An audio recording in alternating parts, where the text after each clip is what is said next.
Since you hit play on Wife Teacher Mommy, the podcast today, I want to make sure that you know that our free self-love challenge is happening in February 2024 right here on the podcast. The goal of this challenge is to make creating an intentional practice of self-love even easier than ever simply by plugging in your earbuds and listening for about 10 minutes per day. But for the full experience, you're going to want to get the scorecard so you can enter the giveaways, get the daily journal prompts sent to your inbox, and join us for the live wrap-up podcast recording. Yes, you get to join me in the studio and record the podcast together live. It is all free. Go to wifeteachermommy.com/self-love challenge to sign up. Again, it is completely free. You'll get a daily reminder with the free 10-minute coaching each day and your journal prompt, and you will see a transformation over these 14 days. It is not only going to impact your relationship with yourself, but as I'll teach during the challenge, it is going to impact every single other relationship you have in your life, your relationship with other people, your relationship with teaching. That energy is going to impact every single other aspect of your life. So sign up at wifeteachermommy.com/self-love challenge. It's free. Now let's get to the episode. You are listening to episode number 86 of Wife Teacher Mommy, the podcast, How to Bust Imposter Syndrome While Teaching Reading with Aja McNair. Do you ever feel imposter syndrome about teaching reading? Worried you can't keep up with the latest science of reading research, frustrated kids aren't getting it, or just otherwise not feeling confident? We're going over strategies that will help you on today's episode.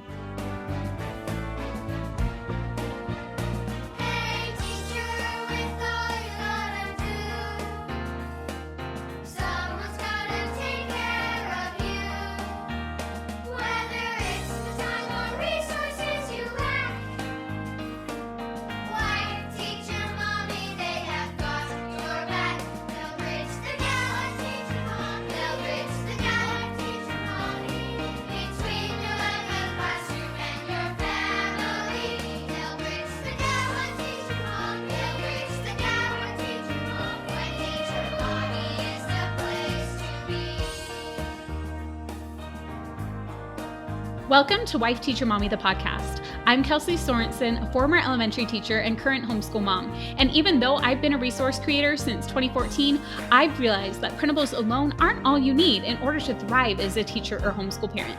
That's why I also created this show and got certified as a life coach to help you finally kick burnout to the curb and feel confident with whatever challenges come your way. With the right mindset strategies and new teaching inspiration, you're going to be well on your way to your best teacher life. Now let's go.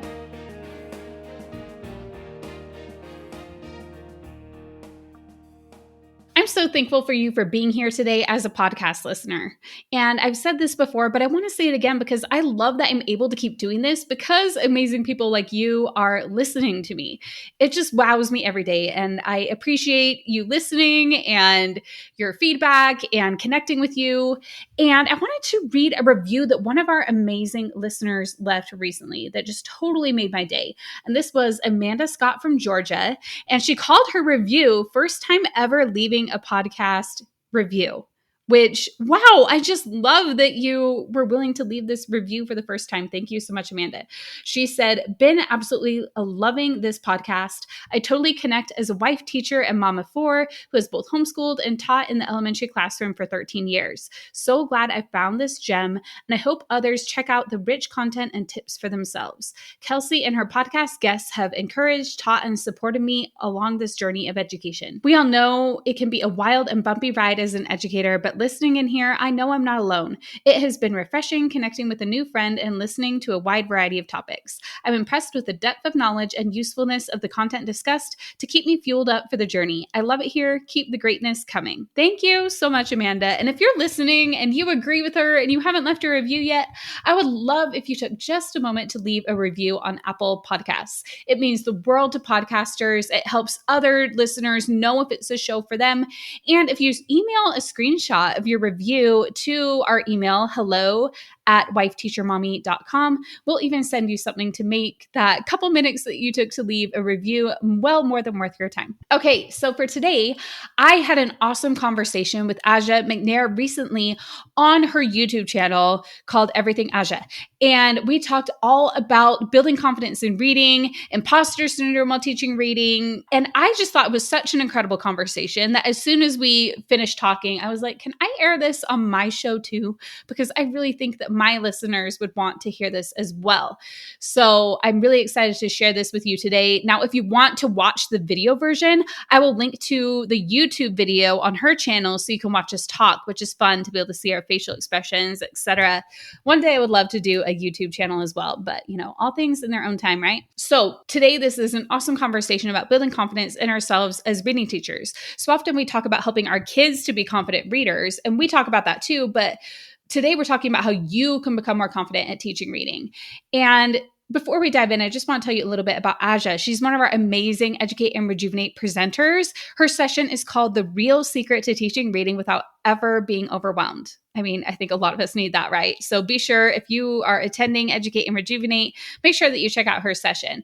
And also be sure to follow her YouTube and Instagram as well at Everything Aja, or go to her website, Everything Aja, that's everythingaja.com. You will just love her. She is great, as you will see in today's interview. Okay, let's get to that.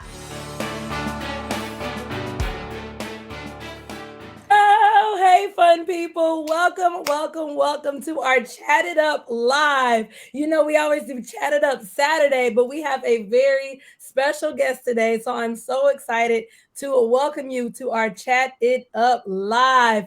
Today, we're going to have a wonderful I want to say co-host, but guest, Kelsey, as she teaches us how to gain confidence teaching. I just did a poll right here on YouTube, and so many of you guys voted that you are so ready that the school year is over, because this year has been rough. So I'm so excited to have her on today as she shows us exactly how to gain our confidence so that we can literally teach with ease as we enter into the next school year. And those that are teaching summer school, grab all the tips that you can so that you can implement them this summer. I'm so excited to introduce the CEO and founder of A Wife Teacher Mommy, Kelsey. Let me not just pump her up. Let me let her tell you a little bit about herself. So hello, welcome. Oh, I'm so excited to be here. Thank you so much for having me. Of course. So excited to have you on here. I know I've been following you for years, so this is definitely a dream come true. You're so sweet. Well, tell us just a little bit about yourself, your educational journey and background. I know you started off with subbing, so tell them a little bit about your background for those that don't know you and know your wonderful sub binder and everything else. Okay, well, I actually started with so I got my teaching degree. I taught in third grade, but then when I had my oldest, I wanted to stay home with him and have a little bit more flexibility. And I thought that was just temporary. I'm like, I'll just sub for a little bit and then I'll go back full time to the classroom. That was my initial plan. But I was subbing for a few years. And then as I was doing that, I realized that, I'd been on the teacher side. So I knew writing sub plans is like a big old deal, right? But coming in as a sub was seeing the other perspective. And there were times where I was like, how is this going to last me the whole day or whatever? But I knew that the teacher, they shouldn't have even had to do that to begin with, right? So I started making some sub plans and putting them on TPT. I didn't think much would come of it, but I'm like, I can bring it with me and then have something to do, as well. So I did that. And then teachers and subs loved it, I think, because I'd been on both sides of it and could understand that. I think that helped a lot. So those kind of took off on TPT and people kept being like, can you make more? I was like, I don't want to. No one wants to make sub plans, right? So I was basically doing the job that nobody wanted to do, making those sub plans. So I kept doing that for a few years. It took a while to get a full week of like ready to go, like, because this is like original content creation, right? Creating that for pre-K through 6th. And over a few years, we got that created. And then later we added digital, we upgraded them, we made them meet more standards and everything. So lots of fun. That's how I started out. But then in 2019, decided to homeschool my oldest. I actually kind of had a hard time with the decision. I was like, I don't know if that's what I want to do. Maybe I want to send them to school. Technically, they go to a charter where it's like kind of some school, some homeschool, which is a nice mix. Yes. But I ended up being very glad we did that because this was, the 2019-2020 school year. And then our routine didn't get thrown off when COVID happened. And so that ended up being really nice because then I had to like kind of change things, make sure we were meeting what teachers needed then, because they no longer needed sub plans, right? They needed so much more. So we made like home learning packets. And I was kind of like, how do I bring the parents into my community? It was kind of like, as I became a homeschool parent, I was like, I want to bring in the homeschool moms too. They also need help. And then COVID was kind of a natural thing because we started making home learning packets and then parents were like, we need help too, Right. That kind of naturally brought the parents into our circle as well while keeping the teachers. So kind of then my next step was like, homeschooling. And then we launched a membership and I was kind of like, okay, we're going to put all our resources in there. And along with that, I'm like, we're going to do an event for our members like that. Like when we launched the membership in September 2021, I was like, yeah, we're going to do an event. I had no idea how to do an event, like no clue at all. So I was just like, yeah, we're going to do an event. We're just going to call it Wife Teacher Mommy Live for now. Like it didn't even have a name yet. And then January rolled around. I'm like, okay, we need to start figuring this out. We need to like figure out what this event is going to be. And originally, like I said, I thought it would be just for our members. But then we're like, well, what if we invite everybody? What if we just like make this where anybody can come purchase a ticket to this event? So we did that. We eventually came up with the name Educate and Rejuvenate, put together an incredible speaker lineup. And it was a huge success. We had over 3,000, actually exactly 3,334 tickets sold last year. Yes. And it was really fun. We had so much fun at this event. We had a great speaker lineup. We had amazing keynotes. The Facebook group was like this hub of like all these teachers, like helping each other, like commenting and everything. It wasn't just like us talking to them, but it was like, we had like a post for each speaker where they could like interact with the speakers. We had different lives going on. It was just such a great time. So yeah, that's kind of my background. I kind of talked a little way too long, but no, you are good. You are good. Look, I learned a little bit because when I found you is when like the sub binder was blowing. Yeah. Yeah. And I guess you had a little bit of teacher background, but you started off teaching and then I love it. I can even relate to a little bit of my story because you've been in the different roles, like mom, sub, teacher, because I used to sub too. And hey, so I saw myself in your story. Yeah. And the other thing I guess that I didn't mention too is even after that, like I decided to certify as a life coach because I'm like, oh, teachers, they need more than just printables, more than just like free downloads and everything. We need like true support. Like at this event, like I saw like, because I had a coach who came into our membership, I hired a coach who would come in, Chrissy Nichols. She's still part of our community, but I'm like, I need to do it too. So I certified. And so now we offer that support as well. So we bring that into the event too. Oh, I love that. I love that. And it fits the whole theme, educate and rejuvenate, like the place where teachers can come and relax and really get poured into as far as like all aspects, not just the education side. So what has been some of the biggest challenges, or I guess I should say most common challenges that you have seen in dealing with teachers and parents when it comes to teaching in general, but also teaching reading? And what are some strategies or techniques that you would, tell the people in order to boost their confidence when it comes to teaching? Yeah, I feel like the confidence is a big part of it. And I think a lot of what I've seen lately is that teachers being frustrated with what was working, no longer working now. So like what was maybe working pre-pandemic, I think there have been a lot of changes since the pandemic. So it looks like we have a homeschool watcher. Love that. I love helping the homeschool mamas and the teachers. But yeah, that's kind of what I've seen is they're kind of frustrated with that. And what happens is a lot of times when we feel frustrated, what I've seen when I'm like coaching, like my members, or just when I was doing a lot of coaching during my certification, what I have seen is that when we get frustrated, like we're feeling frustrated about it. We think like, oh, these kids just aren't getting it or whatever.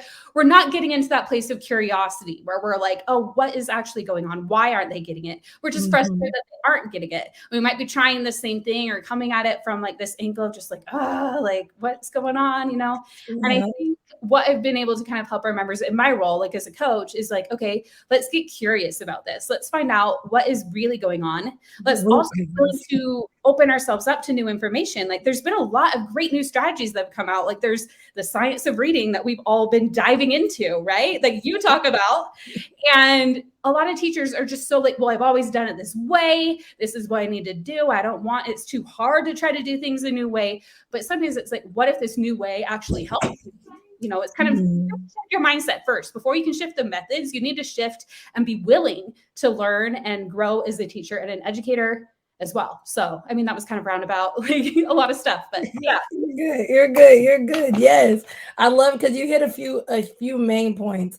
Teaching now is not the same that it was teaching 2-3 years ago. It's not. It's not. Even like as a mom, my daughter, because I do the same, very similar to what you were just talking about. I always say I'm a working homeschool mom because I work on my business, you know, helping teachers and parents. And then as soon as she goes to school and then she comes home and we learn even more. And my mom used to make jokes about it. She was like, what kid wants to go to school and then come home and learn? I built that environment. Learning is fun. We're Saturday morning. She's like, Mommy, is it time to learn? Like, she's excited. So, but you're right. Like, I've even seen like the things that she has come home with. I'm like, this is different. This is totally different, especially on the parent end. So I'm with you. Teaching now is not the same as it was 2-3 years ago at all. At all. Yeah. So how important is it to have that self-belief and self-mindset because it's so different and because so many, you know, parents and teachers struggle with that learning, you know, that learning curve of learning, you know, the science of reading and all the new techniques and so forth that's out there. So how important is mindset and, you know, self-belief and self-confidence? Oh, it's like the most important thing. Like I mentioned, if you can't get your mindset into a place where you're even willing to accept new information or to be willing to try it, if you're just feeling too overwhelmed by it, I feel like the mindset needs to come first. But the thing is, you can't just automatically necessarily go right to confidence. You could have like self-confidence in yourself and your own, like, I know I can figure it out, but you probably don't have confidence in your actual capabilities if you haven't done something yet. And that's okay. There's a method I learned recently from Dan Sullivan, who I really love. He owns a company called Strategic Coach. I listen to all the coaches out there, but he has this thing called the 4 C's, and confidence is actually the last one. And first is just commitment. Like I'm committing to trying this out. I'm committing that I can learn and I can do this. And then after commitment comes courage. So you have the courage to follow through with that commitment. And then from that, you have capability, you're building that capability, and then you feel confident about it. So really, it's first just making that commitment. You don't need to jump right to, I am so good at this, I've got this and everything. Like you can think that if it's believable to you, like some people might be like, oh yeah, I've totally got this. Like I have that full self-confidence, I can jump right to there. Like if you're really well practiced in the feeling of confidence in other areas, you might be able to like borrow that feeling and put it on for teaching reading. But if not, these 4 C's are what will really help you to get there. Yes. I love that. Look, I'm gonna have to check him out as well. Yeah, he's really good. I reference him a lot. The other thing that he teaches that I love is a concept called the gap and the gain, which is all along the way you're looking at your gains. You're comparing yourself to where you used to be. So like maybe you're looking, instead of looking like, oh, I don't know everything about the science of reading yet, and I have still been doing things this way or whatever. Instead of like being like, I'm here and I need to get all the way over there. Like, yeah, maybe you do want to get over there, but also look like maybe a few years ago, you weren't even teaching yet or whatever, or, you know, you weren't confident in something else or whatever. And you can kind of see, wow, look how far I've come. And if I've come this far, then I can get over there too. It's just kind of reframing your perspective to build that belief in yourself and your gains. Yes. And looking at your gains every day, you can even be like, today I'm going to listen to a podcast about the science of reading or whatever. Check, I learned a little bit, you know, or I'm going to read a chapter in a book about it, or I'm going to, you know, you don't have to feel like you have to like eat the whole elephant all at once, you know. That's a really good one, especially since so many, especially teachers, are now doing that shift. And it's crazy because I teach my clients, I call them win journals. And Yeah. so, like, as soon as they start working with me, everybody that's in Teacher by Design in the chat box, like, y'all know we have a win journal.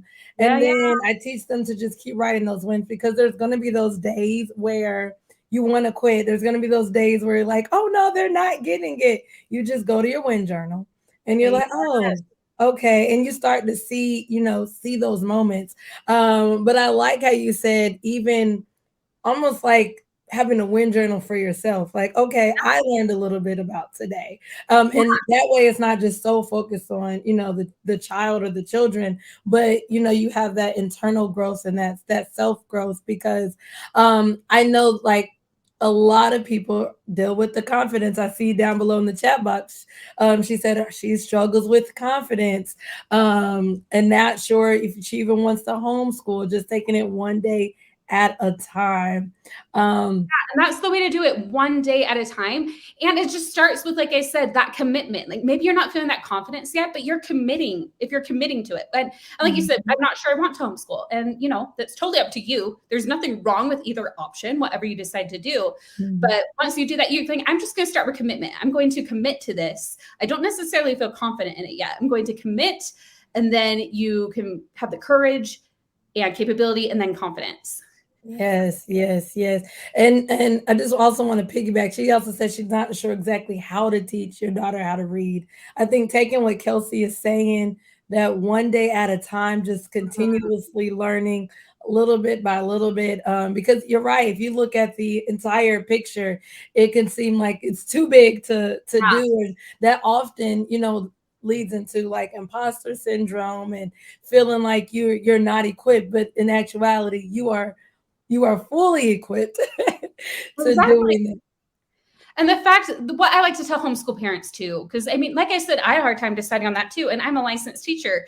And I feel like whether or not you are capable of homeschooling your kids, because think about it, like teachers, we have like, because I've been both, with like 30 kids in a classroom. And if you are a mom able to work one-on-one or 1-on-2 or 3, depending on how many kids you have, 1-on-10, whatever, however many children you have,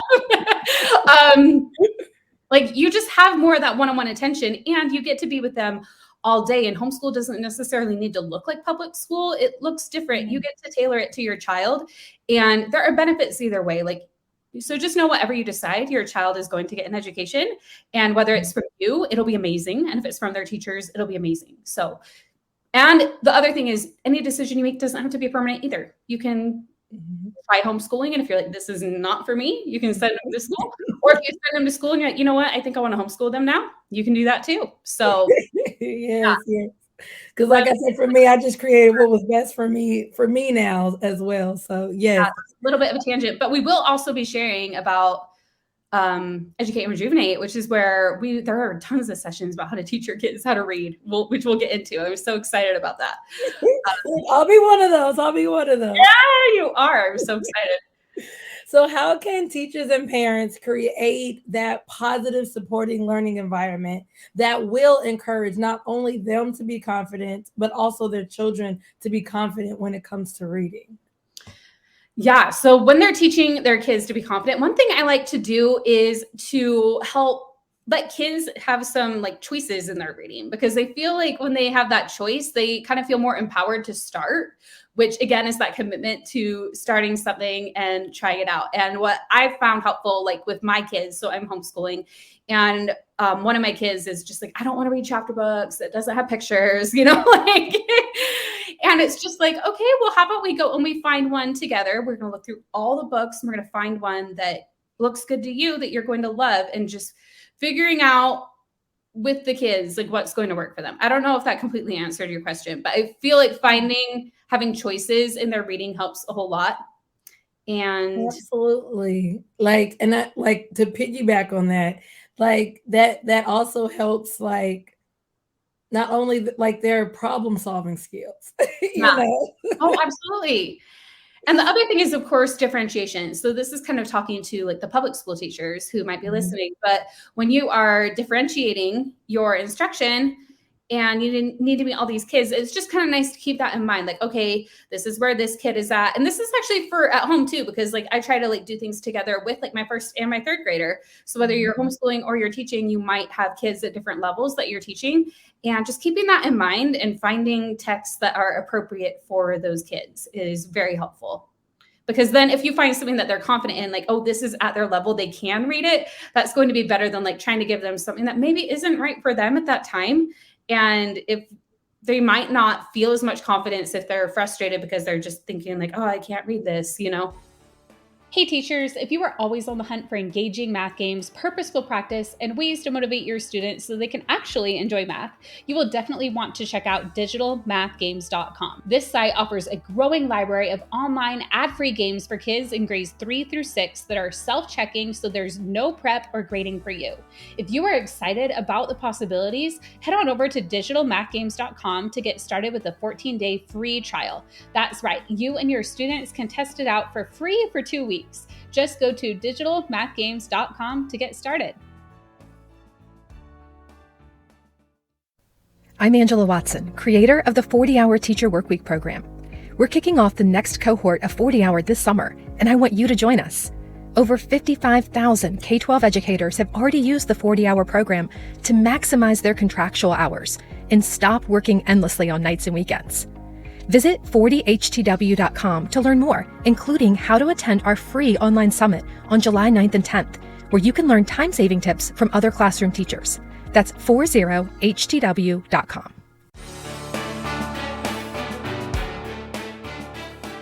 Yes, I know you said you've had, a classroom full of 30.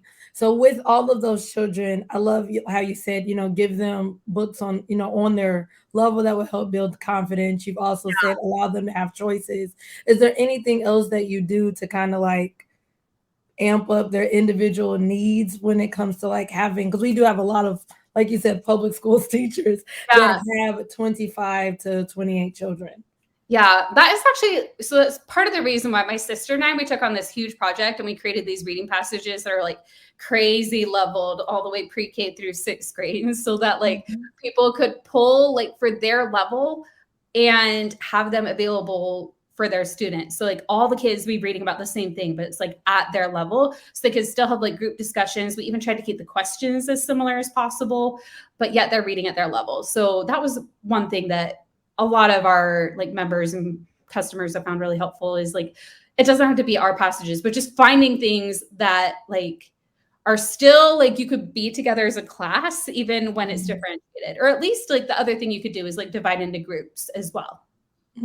Yeah, I love it. So when are your passages like the same passage? They're just on different levels? Okay. Oh. Yeah. So there's one like called I See Animals, and it's like, about like animals, and this is like in the January ones or whatever. And there's like a kindergarten version all the way. Obviously, they're like a completely different passage by the time you get from kindergarten to 6th grade. But if you're using the ones that are closer together, like say you teach 3rd grade and you're using like the 2nd grade, the 3rd, and within each grade, there's 3 levels. So it's like, it's like crazy different. Like it was a long project, but you're like, I just remember all the work. It was pretty crazy. But like that allows the children to be able to have those tough conversations and just be able to respond and talk beyond just the few people in their group. Like you can, like you say, you can have an entire class discussion on it, even though they were all reading different passages. And then that kind of takes the pressure away from, what level are you in? What group are you in? Because they're all kind of reading the same passage. Well, then the focus now is directed to the actual text. So I love that. And look, that does help build the confidence because nobody's wondering if you're on the kindergarten level. Because I know in my 5th grade classroom, the story I tell everybody, a lot of my children were literally on kindergarten, 1st grade level. So if I had something like that, that could definitely help their confidence. I tried to do groups as much as possible, but that would allow us to have, class discussion. So I like. Another thing I find helpful too, and this is actually part of what we do with that. On every passage, we have a question that activates their background knowledge before. And I feel like that's a big thing too, because when you kind of activate that before they read, it's like they kind of have some context going into it. So It's not just like, here you go. You have no idea what you're going to read about, you know, it's kind of they're in the right frame of mind. Yes, yes, yes. So, look, shifting gears just a little bit. I know we talked earlier about the big change in education. I mean, between going from balanced literacy to science of reading, which I know I have done a ton of videos on, but that does create a lot of different, learning gaps, so to speak. And so, with that, I feel like there's two things that I kind of want to piggyback off of. One is self-doubt, imposter syndrome becoming a thing. And for those that don't know what imposter syndrome is, that's just literally when you feel like for example, I can honestly admit when I jumped out and I quit teaching and started my own business, I had and I still struggle with imposter syndrome extremely because it's like, wait, I've never done this. And when you do something that you've never done before, sometimes it feels like you're not equipped. Even when you are equipped, it just feels like you're not equipped. And so when it comes to imposter syndrome, how big is the role of professional development when it comes to actually sustaining confidence as a reading teacher or a reading parent? Yes, I think this is such an important question. And I really think that a lot of times it's because there is so much out there for like us teaching our kids about growth mindset. Like, oh, you children, you can, improve your mindset and grow and everything. But there's not as much for the grown-ups. It's like they think we figured it out because we're grown up. And that's just frankly not true at all. Like we need it just as much, if not more, than children. Now that we are grown up, we get this like imposter syndrome. And I think a lot of that is like, what is imposter syndrome? Like when you kind of define that, it's like, when you have feelings and everything, but where does that come from? And what I like to teach like my clients and like my members, and what we'll talk about at Educate and Rejuvenate too, is what causes our feelings. It's not like the circumstance of, oh, for you, like I'm starting a business, I've never done that before. Is what you think about it. Because if you're thinking like, oh, I'm going to rock this, or, oh, this is going to be fun, or this is going to be interesting, you're going to feel something different than like imposter syndrome. You're going to feel like excited or curious or something else.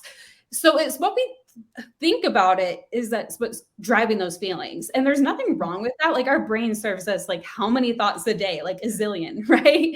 I don't know the exact number. It's like 50,000 or something like that. Right. And a lot of those are completely like unconscious thinking. Like it's just what our brain offers us. And then we just believe it without even thinking about it. And we just go with it. And so a lot of times what happens is when you start feeling anxious or you start feeling imposter syndrome, you notice it. That's like the first step. Like, oh, I am feeling imposter syndrome right now. And then you can kind of step back and be like, why am I feeling this? What am I thinking about what's going on that is causing me to feel this way? And you can kind of dive in there a little bit. And I'm going to be teaching about this at Educate and Rejuvenate too. So, but it's kind of getting in there and figuring out like, why am I thinking and feeling this way? And realizing that it is something that is just inside you, and other people likely aren't thinking this about you. They're just like, oh, wow, you're doing this amazing thing, or you're a teacher. Wow, I could never do that, or whatever. Nobody else is thinking the things about you that you think they might be thinking, honestly. And if they are, that's none of your business either. Like, it doesn't matter what they think. They could think terrible things, even if you were feeling confident. So what good does it do for us to worry about what they're thinking?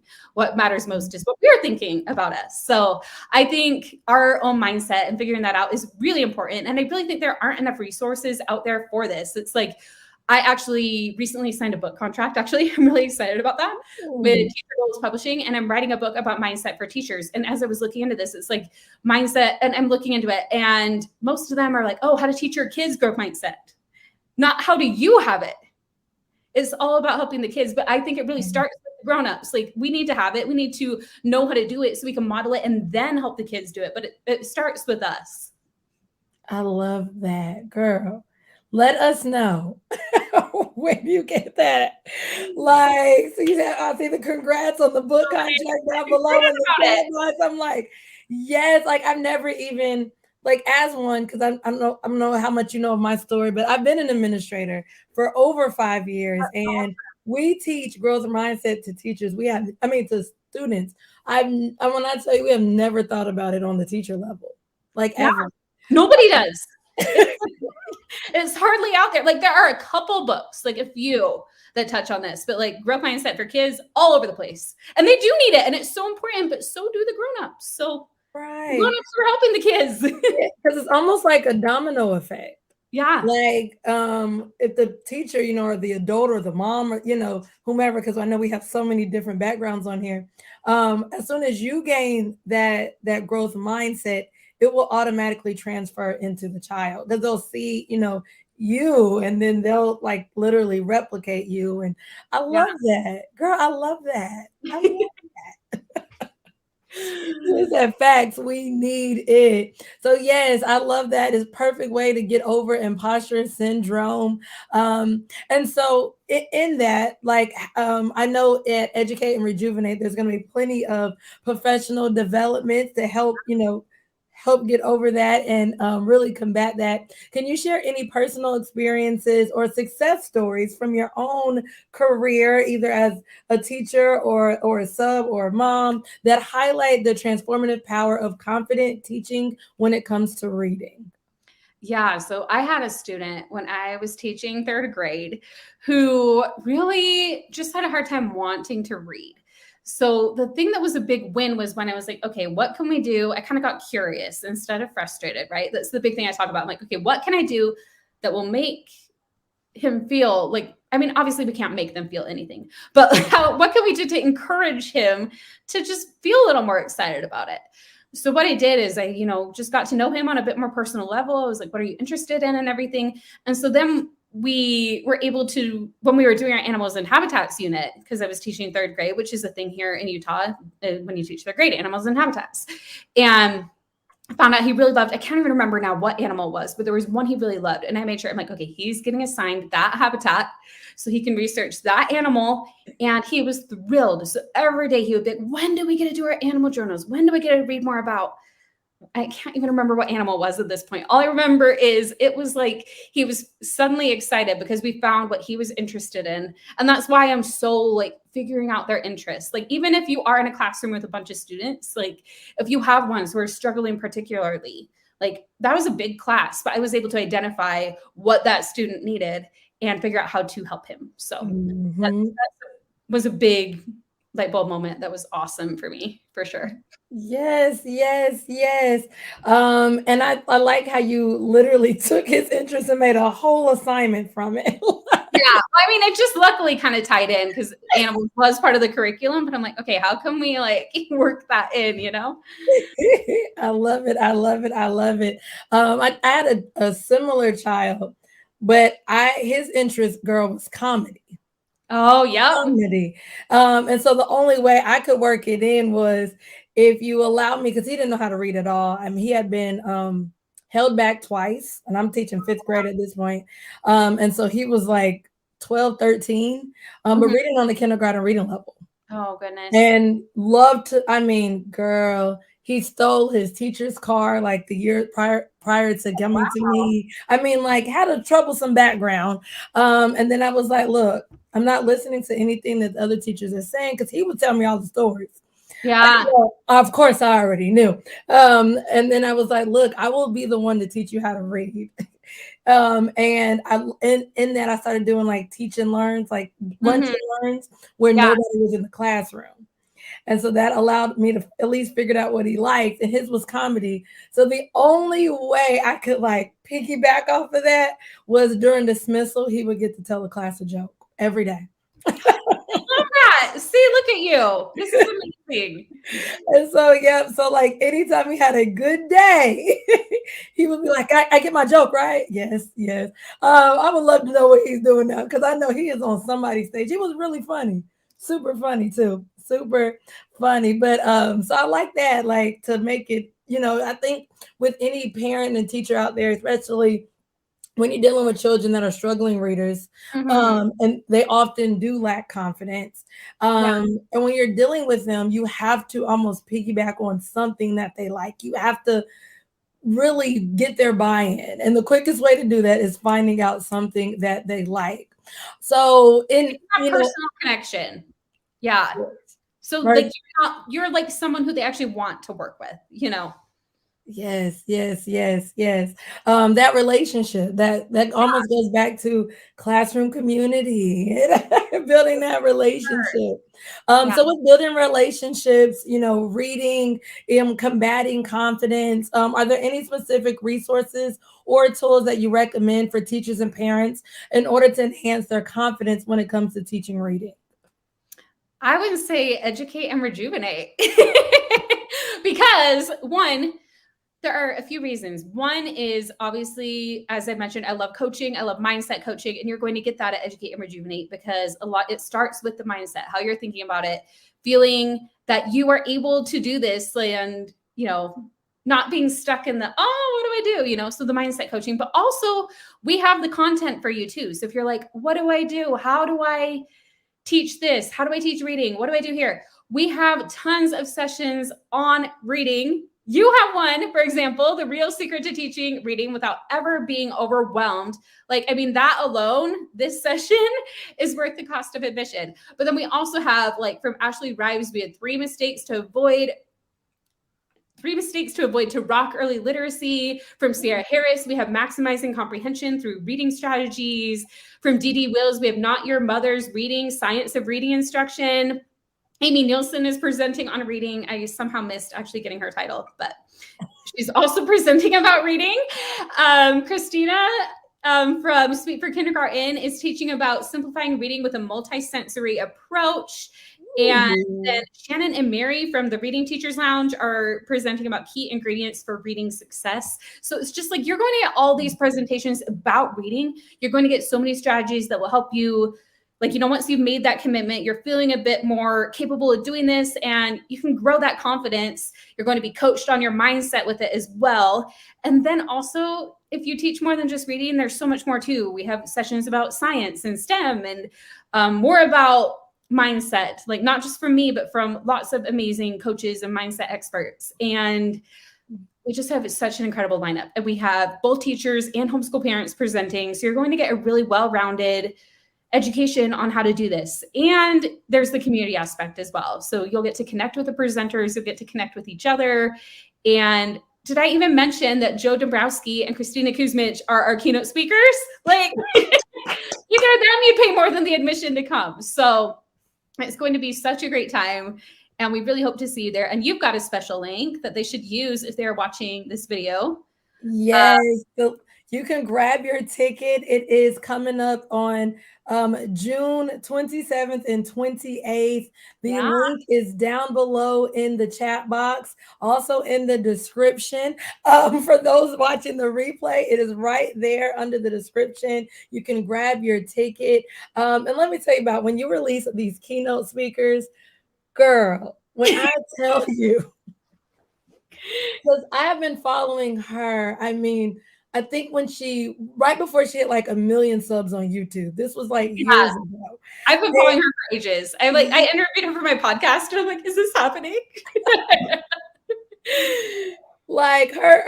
Her content, the humor, because you just can't go on her YouTube channel and watch one video. You have to watch a million. And when she was doing all the Elf series over Christmas, this was years ago now. It was super hilarious. So when I saw that you had her as a keynote speaker, I was like, oh, I'm sold. I am sold. So your ticket, the link is right there. Grab your ticket. I'm excited. I'm excited, one, because it's such a well-rounded event. Literally, because my audience, they're very well-rounded. I have homeschool, I have parents, I have a lot of teachers, but there's one commonality between everybody, and that is that they have struggling readers. Because that's what we do here. We have struggling readers. And so just hearing even the different reading sessions is really, really exciting. Because I know mine is all about how to do it without overwhelm. Like, all right, let's talk about shortcuts and ways to teach all five contents and pillars of reading. And so I love that. I'm excited to go to these sessions as well. Super excited. So once again, the dates are June 27th and 28th. Anything else you want to tell them about the event? What's going on behind the scenes? Oh, we are just having so much fun behind the scenes planning this event. We also, if you want to see kind of a sneak peek, we did just do a segment on our podcast, which you are a part of. And we have like little snippets of a bunch of the presenters, not all of them, sharing what they're sharing at the event. So if you want to go to Wife Teacher Mommy, the podcast, you could share a link to like that as well. If you'd like, you can just link to it on the website. But with that, you can kind of get a sneak peek if you want. If you're like, I need to learn I want a little sample first. That's a great way, kind of behind the scenes. But honestly, you're just going to want to grab your ticket because it's going to be so much fun. It's only $19.99, which I have not seen any other teacher conference of this like level with like keynotes like this for that price. Like, it's such a steal. And we've got the teacher track, we got a parent track, and yeah, it's just. We're having fun. Also, the other behind the scenes thing that you won't even see on the sales page is we're opening the Facebook group on June 12th and the pre-party begins, which means lots of giveaways before the event even starts. Like we have ones where it's like follow, the speakers on Instagram or whatever. And for each one you follow, you get an entry into a giveaway to win something awesome or whatever. And just got so many fun giveaways and kind of get to know yous before the event starts. It's going to be a lot of fun. So I would recommend not waiting to grab your ticket because then you'll miss out on the fun pre-party and all those prices. So yes, pre-party and giveaways. Well, you've heard it here. Get your ticket. Of course, look, I would love for you to use the affiliate link in the chat box, but if not, hop on over to www.wifeteachermommy.com. That is where you can find everything about Kelsey and her brand there. Thank you so much for coming on, telling us literally how to not only teach, but how to teach reading with confidence, and also about the wonderful upcoming event. We cannot wait. I know a lot of, I've been talking about it to a lot of my tickets, and they're like, oh yeah, we're going to be there. We're coming. I'm like, well, get your ticket. Get your ticket. Yeah, get it now because that pre-party. If you wait until the last minute, a lot of people wait until the very last minute, but then it's like, but then you missed the pre-party, which is like, why? I mean, it's still worth it, but like pre-party, it's like tailgate before like the game or the Taylor Swift concert or whatever it is your thing, That's where all the fun stuff happens. Right? Where can they follow you on Instagram and any social media if they want to continue to get more from you? Yeah, it's just Wife Teacher Mommy everywhere. So Wife Teacher Mommy, the podcast, Wife Teacher Mommy on Instagram, on TikTok, on all the things. So.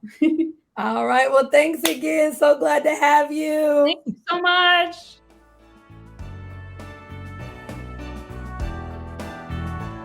If you enjoyed this podcast, be sure to hit subscribe so you don't miss an episode. And if you're ready to take the next step, come grab your ticket to join me at Educate and Rejuvenate, the education event of the year on June 27th and 28th, 2023. This year, we have two incredible live keynotes, Joe Dombrowski, aka Mr. D, and best-selling author and video creator Christina Kuzmich. We have over 60 incredible speakers speaking on topics such as math, language arts, reading, social emotional learning, classroom management, homeschooling, and tackling burnout. We start the day with a workout together each morning. We have panels with the presenters, and you'll even get to join live coaching with me and even raise your hand if you would like to be coached. Plus, we give away tons of prizes throughout the event too. It is the best PD you could ever attend. And all of this is happening from the comfort of your own home. It's just $19 for a ticket, and past attendees have said that this is what finally lit a fire under them to enjoy teaching again, and that it was well worth every penny. Go to educateandrejuvenate.com to learn more about the 2023 event, or if you're listening to this later, that link will show you what's up next as we will continue to do events like this. I hope to see you at Educate and Rejuvenate.